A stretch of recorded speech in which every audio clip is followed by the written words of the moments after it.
que todas as coisas, meus amados irmãos, procedem do Senhor. E o casamento também foi do Senhor, porque Deus fez o homem e fez a mulher, e fez conforme a sua imagem e semelhança. Então nós temos, amados irmãos, podemos dizer que o nosso DNA é de Deus. Amém? Nosso DNA é de Deus. Nós fomos gerados por Ele. Então, o ser humano, com quanto se torne mal, mas ele é bom. O ser humano foi feito bom. E fica muito melhor ainda quando entrega a sua vida a Jesus, quando segue a Jesus como Salvador e Senhor da sua vida. Então ele é transformado, como fomos transformados. E a gente então continua sendo bênçãos nas mãos de Deus. E Deus continua nos usando para dar continuidade ao propósito de Deus, que são as gerações. O Senhor prometeu que aqueles que estivessem com Ele, aqueles que obedecessem a sua palavra, Ele estaria com cada uma família até a terceira e quarta geração. Ele vai estar com aqueles que não lhe obedecem. Mas com a família do povo de Deus, Ele vai estar por 1000 gerações. 1000 gerações. É infinito. É infinito. Então imagine que Deus vai continuar abençoando a família pensa em cada um aqui no seu pai que te trouxe para a igreja, como a irmã Noemi orou. Que a família do seu pai vai continuar produzindo por 1000 gerações. Os bisnetos do irmão Mário, né? Nós temos uma aqui, hoje só dois aqui.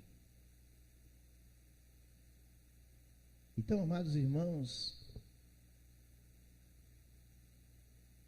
Deus é grande, poderoso, e Ele nos fez conforme a sua imagem e semelhança. Por isso é que nós temos que fortalecer a nossa família na palavra de Deus. E é o que nós vamos ver nesta noite. Os fundamentos do casamento,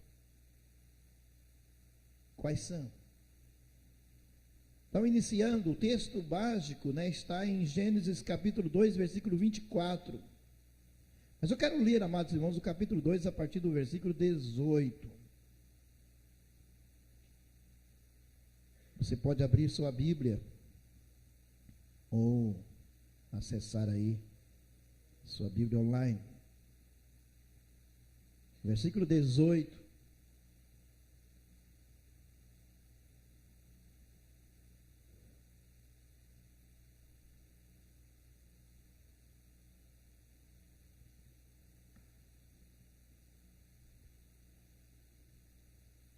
Se alguém tiver dúvida, Gênesis é o primeiro livro da Bíblia. E você vai abrir na segunda página aí da sua Bíblia.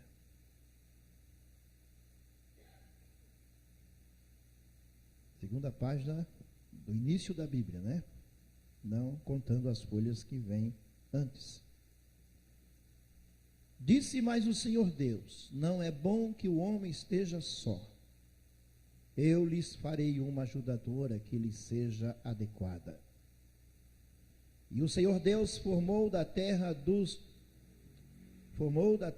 todos os animais do campo e todas as aves do céu, e os trouxe ao homem para ver como lhes chamaria.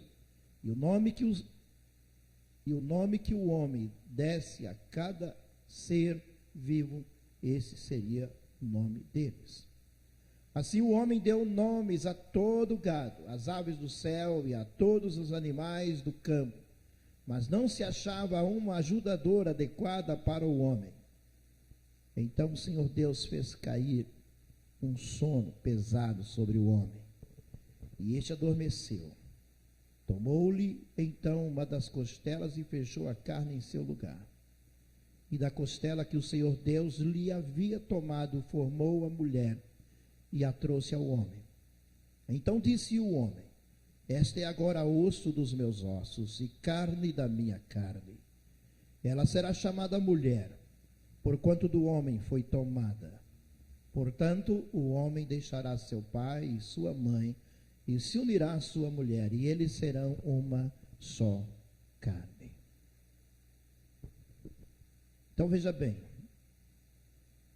Deus atribuiu algumas funções para o homem, que ele fez primeiro, e veja que Deus ainda tentou, olhou, observou todas as criaturas para ver se haveria entre as criaturas que Deus já havia criado alguma que pudesse ser adequada ao homem. Né? Tá? E sabe por que é importante observar isso aqui, irmãos? Porque no mundo da prostituição, no mundo da carnalidade, da satisfação sexual, existe homem tendo relação física com animais.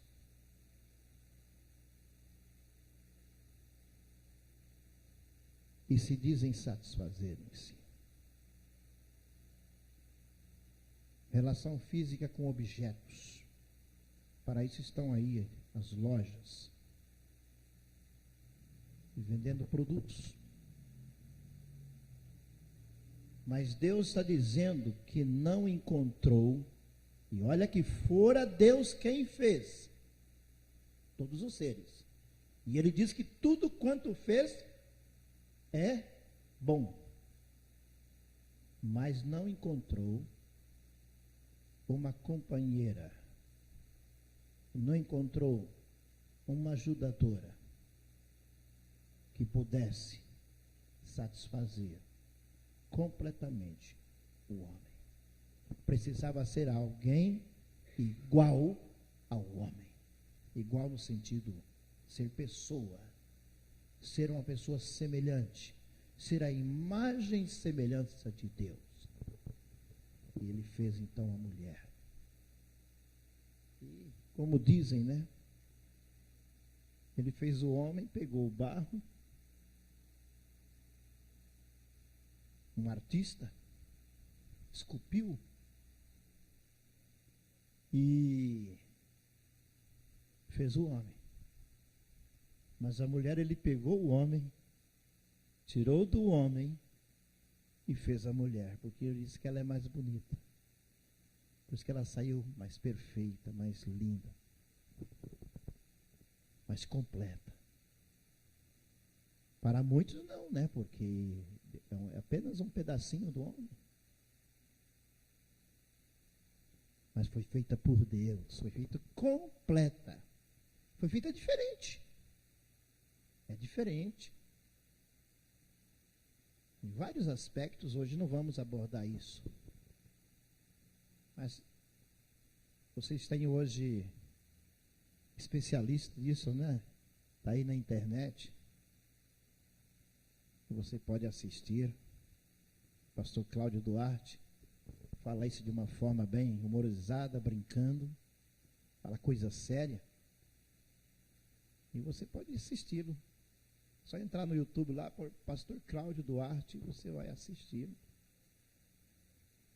Ele imagina que ele está recebendo 70 convites por dia para fazer preleções. Então, não precisamos trazê-lo aqui, não. Assista lá na sua casa, sentado no sofá, mas preste atenção. Eu gosto de ouvi-lo. Hoje já assisti, pelo menos em parte, não deu tempo de assistir a mensagem toda. Então, queridos, Deus teve esse cuidado todo especial para conosco. Por isso nós vamos observar aqui, mensagem, como já disse, do livro, pastor Edson Queiroz. Deus o inspirou, o que nós vamos destacar aqui. Diz o texto da palavra do Senhor, texto áureo: por essa razão o homem deixará pai e mãe e se unirá à sua mulher, e eles se tornarão uma só carne.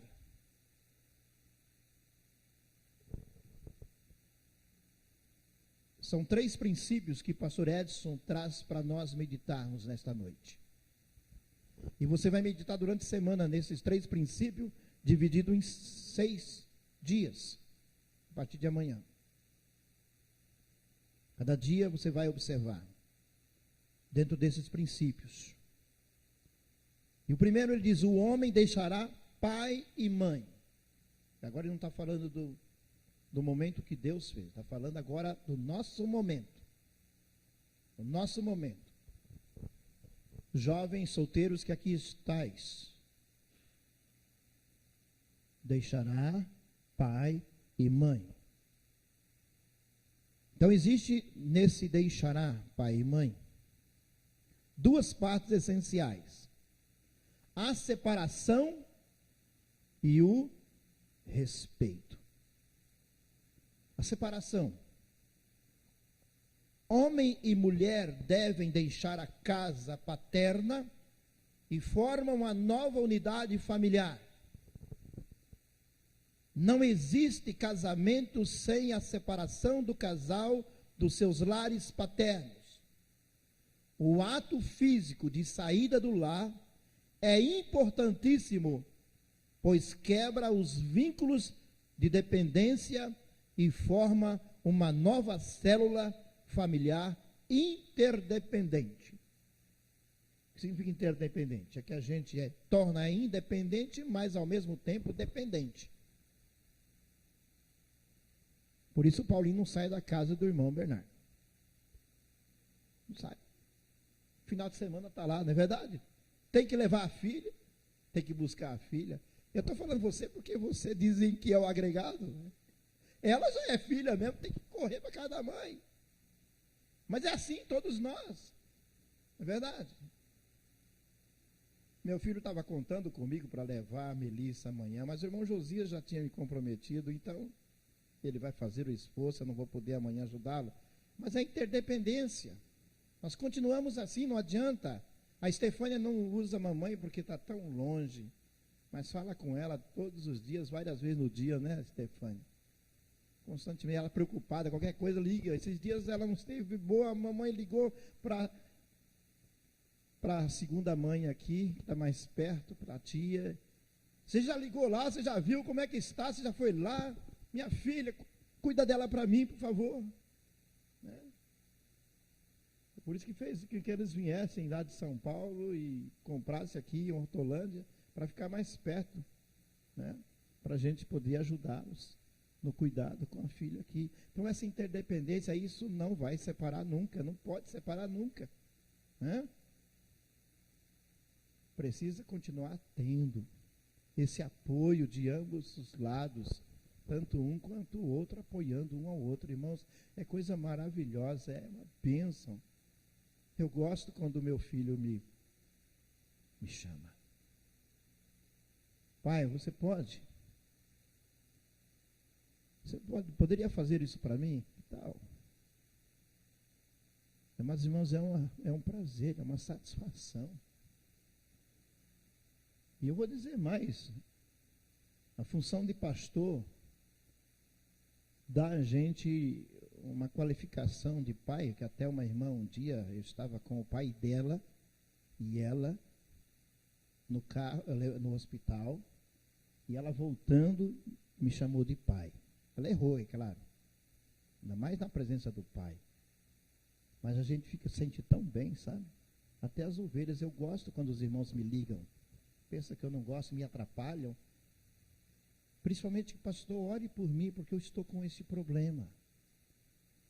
Irmãos, todos nós temos problema, não tenha vergonha de contar para o seu pastor o seu problema, sua dificuldade, seja ela qual for, seja financeira, seja de enfermidade. Não era para o pastor só quando já está, pastor, eu fui lá no hospital e o médico disse que eu estou, pastor, o que eu vou fazer? Irmãos, esse horário não dá nem para orar mais, quando chega a esse ponto não dá nem para orar mais, não tem mais nada o que fazer.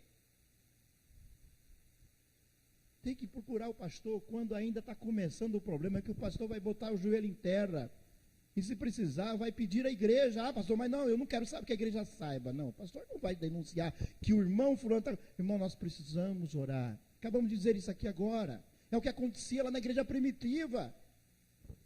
E, amados irmãos, eu quero dizer o seguinte, até financeiramente, a igreja vai ajudar. Nós temos famílias aqui que é testemunha disso. Já foram ajudados financeiramente em momentos pela igreja.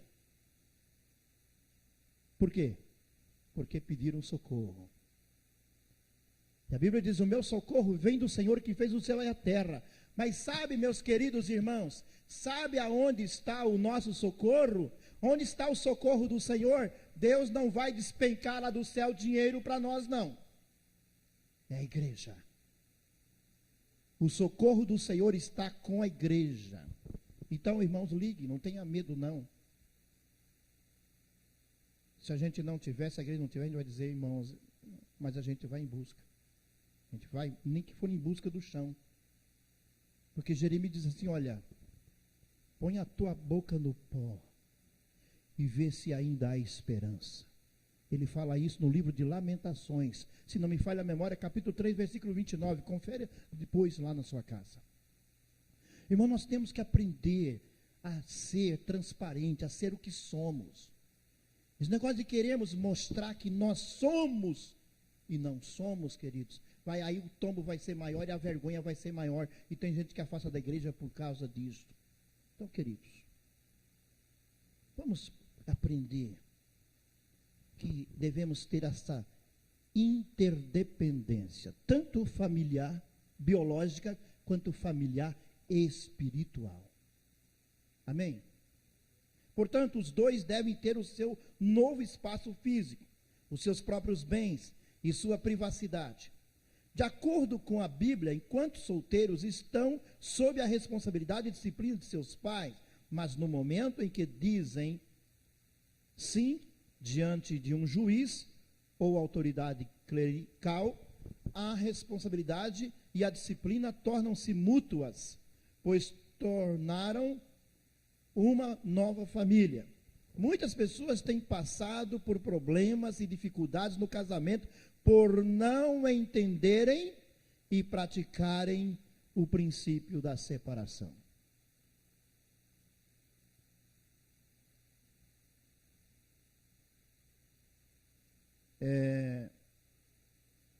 Praticamente todas as famílias de níveis médio, baixo, na questão econômica, social,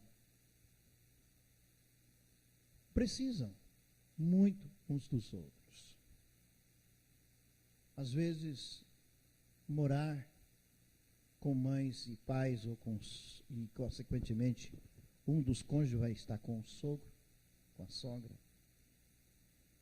É claro, como diz, tem que haver separação. Mas se é provisoriamente, queridos, pode ser uma solução genial, positiva, desde que haja essa interdependência. E o segundo ponto é o respeito, que justamente faz com que a separação não seja o seguinte, não, eu não moro mais, eu não fico mais, eu não procuro mais. Não. Preciso haver o respeito, porque a nova unidade familiar merece o respeito de seus pais e de toda a sociedade. É uma nova família que está formando. Ninguém deve interferir no casamento. Homem e mulher que formam uma nova unidade familiar são responsáveis por sua própria vida e manutenção.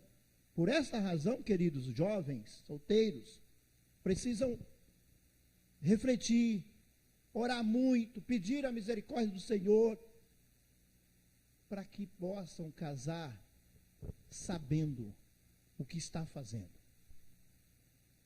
Não tente fazer a coisa simplesmente ilusória, satisfazer apenas os hormônios, satisfazer apenas os desejos, satisfazer apenas a sociedade.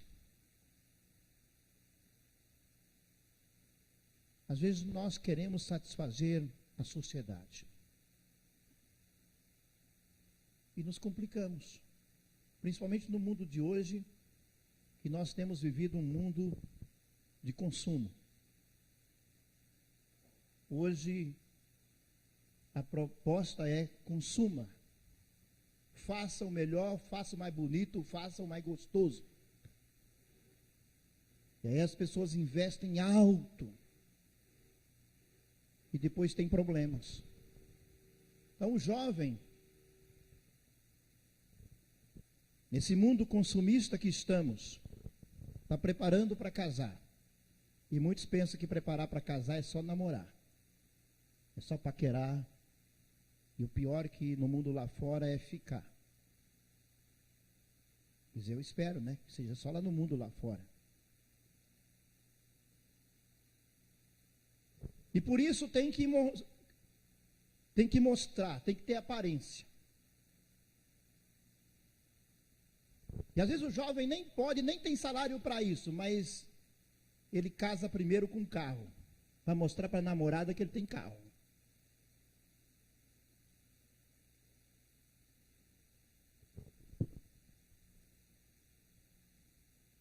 E quando casa,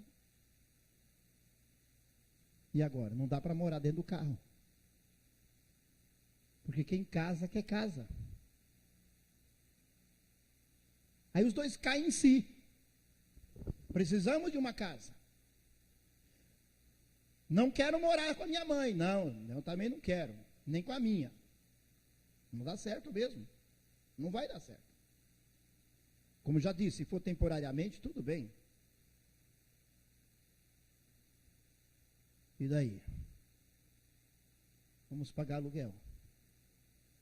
E pagar aluguel é a prestação da casa. Então vai demorar mais. A batalha vai ser maior. Então essa é a razão porque a palavra de Deus diz que deixará o homem seu pai e sua mulher. Deixará o homem a seu pai e a sua mãe, unir-se-á a sua mulher. Então, deixou, mas há uma convivência de interdependência. E aí vem, os pais devem entender esse princípio e respeitar a nova família, deixando que os recém-casados vivam da forma que decidiram. Infelizmente, alguns pais, por não conhecerem os princípios bíblicos, interferem no casamento de seus filhos, provocando transtornos e muitas vezes conflito entre o casal. Alguns casam e depois vivem com a mãe. Isso acontece às vezes tanto quanto com o homem quanto com a mulher. Não conseguem manter esse respeito, essa consideração e essa interdependência. Se por acaso enfrentarem uma situação difícil e pedirem ajuda, os pais deverão estender a mão, mas nunca interferindo no relacionamento e interdependência do marido e mulher. Há uma grande diferença entre ajudar numa situação especial e se intrometer na vida do casal. Para o casal desenvolver e viver os princípios bíblicos do casamento é importante a liberdade e privacidade dos dois. O princípio de deixar a casa paterna é fundamental. É fundamental.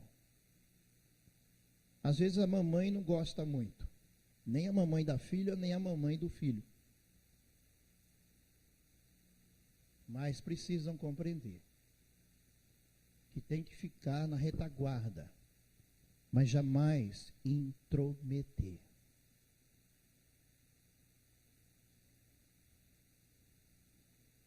Ficar na retaguarda, dar apoio. Sabe que para nós, irmãos, que somos filhos de Deus, famílias com o Senhor Jesus, nós temos um instrumento chamado oração. E já disse aqui no passado, falando no Dia das Mães, que a dor do parto não termina com a gestação, com o dar à luz. A dor do parto continua. E mesmo depois de casado, claro, a mãe sofre pelo filho, mas sofra pelo filho ou pela filha com o joelho em terra. Não sofra intrometendo, dando palpite, porque às vezes a mãe não dá palpite para a nora, é claro, vai criar confusão, mas dá palpite para o filho, aí o filho que cria confusão com a esposa. Ou a esposa com o filho dela, ou seja, o esposo com a esposa. Por quê? Porque justamente a mãe começa a orientar, querer orientar a filha, e muitas vezes já aconteceu isso, de orientar contra o próprio cônjuge. Estou falando cônjuge porque pode acontecer vice-versa.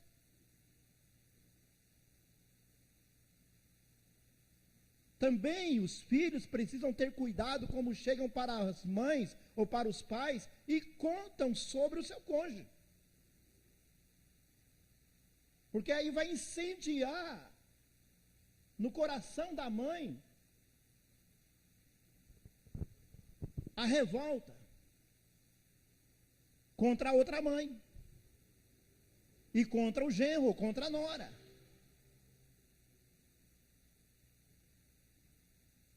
Então precisa saber como vai falar do esposo para a mãe. Se não puder falar bem, não fale.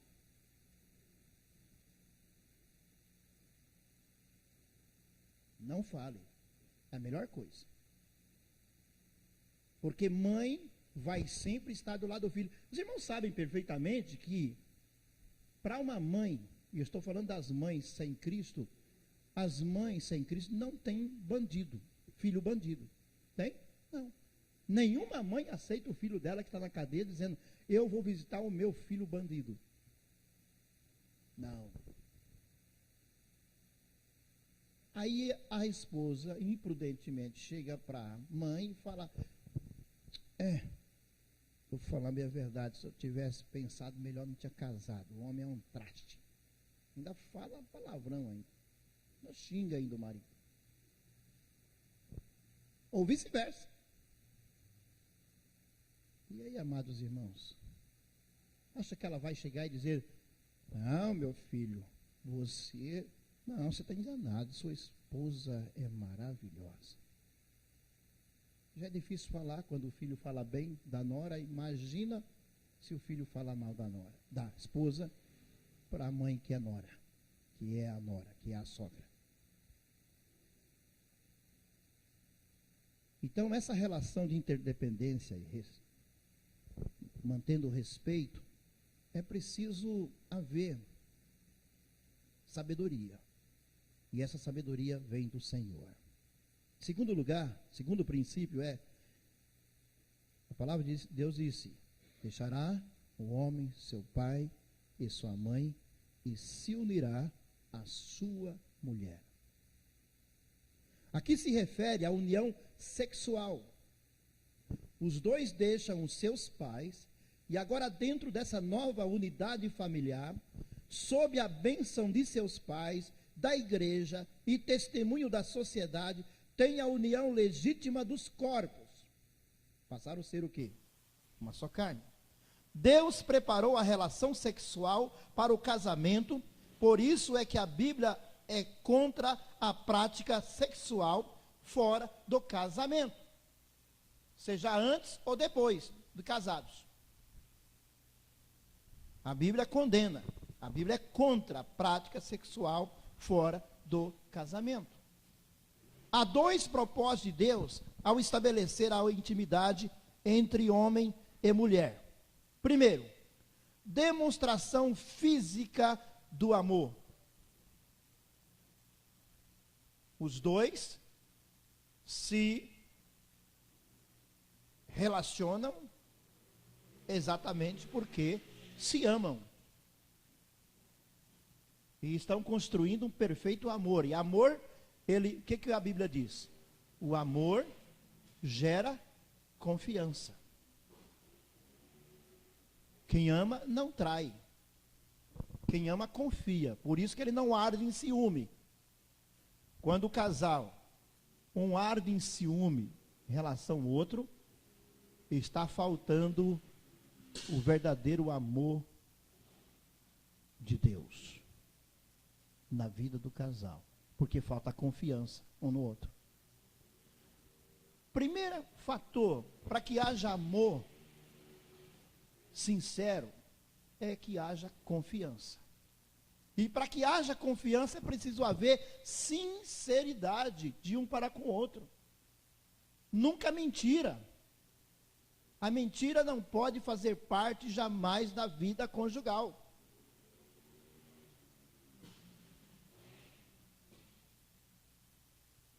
Desde cedo, e principalmente cedo, que eu digo no casamento, aliás, essa semana foi bênção para Dalgise e eu, que completamos 39 anos de vida conjugal, no dia 14. Mas desde cedo, desde antes, na verdade, mas desde lá no início eu entendi perfeitamente que não adiantaria eu fazer absolutamente nada que eu não pudesse contar-lhe, porque antes dela, eu estou debaixo dos olhares do Pai. Não do meu Pai humano, mas do Pai eterno. Em qualquer lugar que eu for, em qualquer lugar que eu estiver. Então, a primeira vez que eu saí de casa para ficar 15 dias fora, em 2 conferências na igreja e na congregação da igreja, no interior do estado de Rondônia. Não foi fácil para ela e nem para mim. No sentido de separar-nos um do outro, de todas as noites dormirem juntos. Mas, irmãos, nenhuma dificuldade no retorno. Nenhuma dificuldade durante os 15 dias. E naquele tempo, todo mundo dizia que ela tinha 18 anos. Não tinha mais.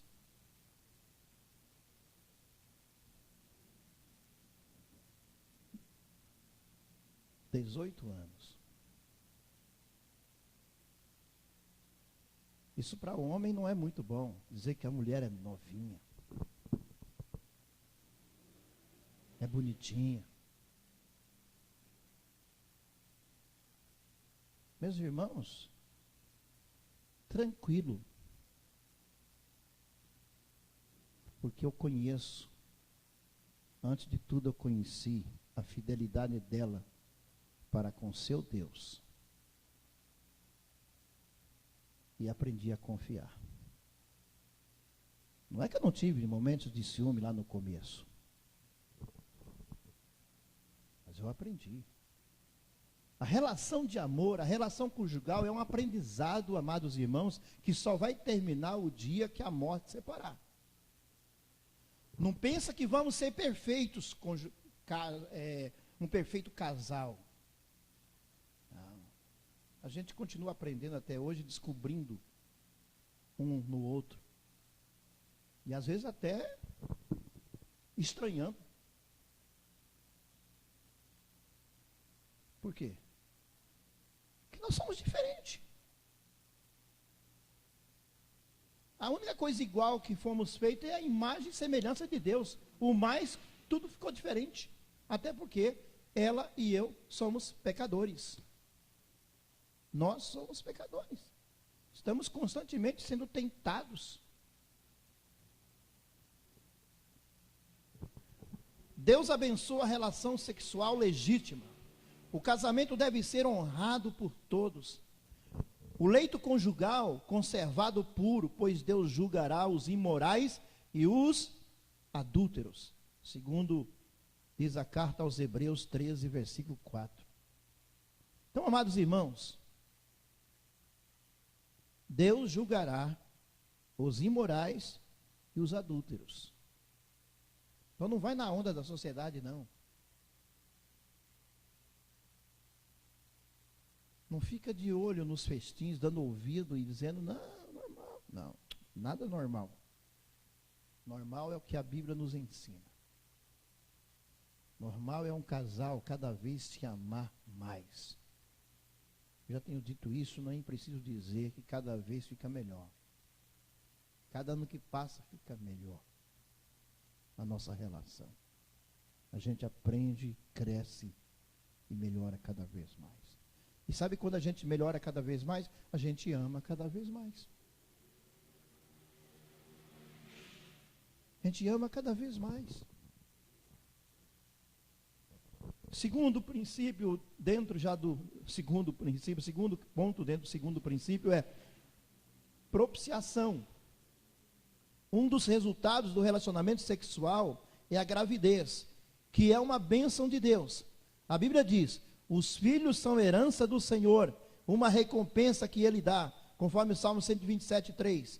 O nascimento dos filhos também é uma confirmação da aprovação divina sobre a nova unidade familiar. Então esse é o modo como Deus mantém a vida humana em sociedade. A criança que nasceu logo crescerá e formará também sua unidade familiar. Assim o ser humano cumpre o mandamento de Deus de se multiplicar e encher a terra, conforme Gênesis 1:28. Então os irmãos percebem que isso é um mandamento de Deus. Então em nenhuma hipótese aceita o que hoje está aí se buscando, se pregando e fazendo e brigando, como está algumas comunidades do nosso país.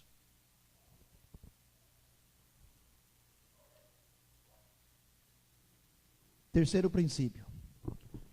Eles se tornarão uma só carne. O casamento é um compromisso sério e para toda a vida.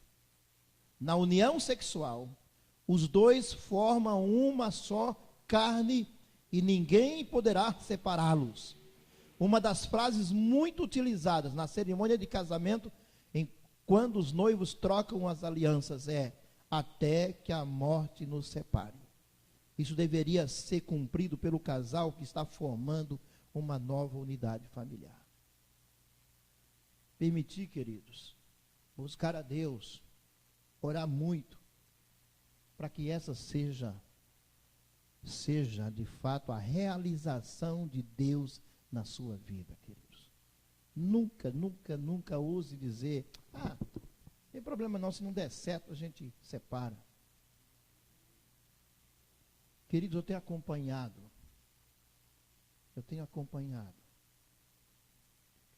casais, claro, não estou dizendo aqui nem generalizando, queridos, mas estou dizendo casais que têm buscado um novo relacionamento por causa de brigas, de confusões, por coisas simples. Casa diz assim, agora esse é perfeito. Perfeito até o primeiro tropeço. Até dar primeira dificuldade. Por isso que algumas decepções, com todo o sofrimento dessas decepções, é melhor colocar inteiramente diante do Senhor. Eu não estou dizendo que não busque um segundo casamento, mas tem que ser colocar diante do Senhor, para que de fato, se o primeiro deu errado, porque Jesus disse o seguinte, quando perguntaram para ele, é lícito o divórcio? É lícito da carta de divórcio? Jesus respondeu, olha, a carta de divórcio que foi dado lá na lei, só foi por causa da dureza do coração do homem. Não é porque a Bíblia aprova não, queridos. Porque a Bíblia só diz uma coisa, até que a morte separe. Agora, queridos, hoje a realidade na nossa igreja, nas nossas igrejas, qualquer igreja, e qualquer denominação, nós vamos encontrar, e graças a Deus, os queridos irmãos e irmãs que puderam realizar um segundo casamento. Queridos, dobre o joelho. Entenda que esse casamento agora é no Senhor. Esqueça o passado. Não faça comparações. Porque nunca vai ser igual mesmo. Mas pode ser melhor. Na dependência do Senhor. Então, o seu casamento tem este item, esta condição. Consagre o seu casamento. Este seu casamento. Ele hoje é o seu esposo. Ela é a sua esposa. Consagre o seu casamento. Para que a só morte de um dos dois venha causar a separação. Deus pode abençoar. Deus é esse Deus tremendo, maravilhoso, glorioso. E a Bíblia diz que Deus já apagou todos os nossos pecados do passado. Foram lançados na profundeza do mar. Não carregue mágoa. Não. Procure desfazer. A gente não consegue esquecer. Negócio de dizer esqueça lá o passado. Não, não esquece. Ninguém esquece. Principalmente quando há ferimentos. Mas, perdoe. Sabe a melhor maneira de Deus trabalhar no processo da memória da gente é o perdão. Perdoa aquela pessoa, não traz à tona, não fique lembrando, carregando, e ore a Deus. Ore a Deus. Ore a Deus. E busque sabedoria de Deus, porque se for da vontade de Deus, se você já formou um novo relacionamento, agora construa. Faça dele o principal. Se você não formou ainda um novo relacionamento, peça sabedoria a Deus se deve ou não. E se Deus disser, olha, eu te abençoo, Ele vai te dar a pessoa certa. Em qualquer tempo da sua vida. Não importa. Por isso que a sua fidelidade sempre será com Deus. Seja fiel a Ele. Ore diariamente. Peça a Deus. Inclusive até por aquele que lhe fez mal. Aquele ou aquela. Ore a Deus. Clame pelo sangue de Jesus. Pela libertação dele. E Deus vai abençoar a sua vida. Você vai receber o refrigério de Deus. Porque Deus está cuidando de você e ouvindo a sua voz, o seu clamor. Está recebendo as suas lágrimas como incenso. As suas lágrimas vão ser preciosas para Deus. Se é uma coisa que nos abençoa, amados irmãos, é Deus, quando Ele recebe as nossas lágrimas, é porque Ele conhece a nossa dor e Ele vai vir ao nosso encontro para enxugar. O que disse Jesus? Ele enxugará dos seus olhos todas as lágrimas. E não é só na eternidade lá no céu, quando a gente chegar lá, não. Ele enxuga agora também. Ele enxuga agora, Ele enxuga hoje. Porém, vivemos uma época em que o divórcio é tão simples que pode ser feito pela internet. A nossa sociedade aceita essa prática de uma forma tão natural que muitos já se casam sem compromisso, porque sabe que se houver qualquer dificuldade, simplesmente quebra a sua palavra e praticam o divórcio. Hoje em dia, até existem pastores que se divorciam, casam-se novamente e continuam no ministério. Isso está cada vez tornando-se uma coisa quase que normal para muitos. Eu fico admirado com o ministério de casais que acontece no acampamento. E durante esse tempo que a gente está junto lá, como parceiros, locando a eles, a esse ministério, já aconteceu a separação de alguns pastores que inclusive são preletores do casamento. Afastaram da preleção apenas no período que estiveram divorciados, mas rapidamente encontrou uma companheira, até parece que já estava tudo premeditado, tudo certinho, porque rapidamente, e já casaram e já estão lá ensinando casais de novo. Normal. São preletores. Estão lá pregando normalmente. Por quê? Porque a sociedade entendeu que isso é normal. A criança chega, eu agora tenho 2 pais. Eu tenho tio, eu tenho 2 mamães agora. É normal. Aleluia pelas crianças, sim. Pelas crianças vale até o casal do mesmo sexo. Pelas crianças. O órfão está lá, no orfanato. Chega 2 homens lá, eu vou adotar. Nós somos casados. E ele vai olhar um barbado e fala, papai, outro barbado é a minha mamãe.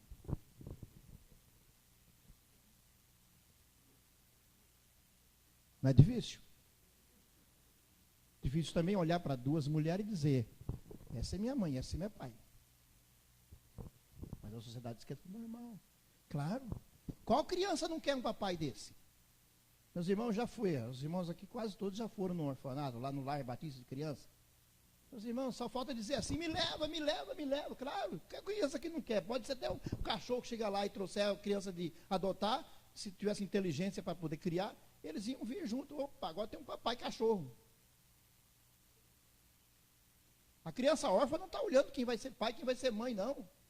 Aí lá vem as autoridades da sociedade dizendo, não, olha isso é amor, amor de família, amor de pai, amor de mãe. Que amor de pai, amor de mãe, pipoca, só.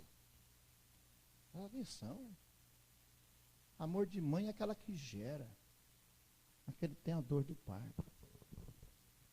Amor de pai é aquele que batalha para cuidar do seu filho, nem que morra, mas ele está ali, sustentando a sua família. Concluindo, queridos, se todos os casais conhecessem e aplicassem os princípios da palavra de Deus, com certeza teríamos menos problemas em nossa sociedade.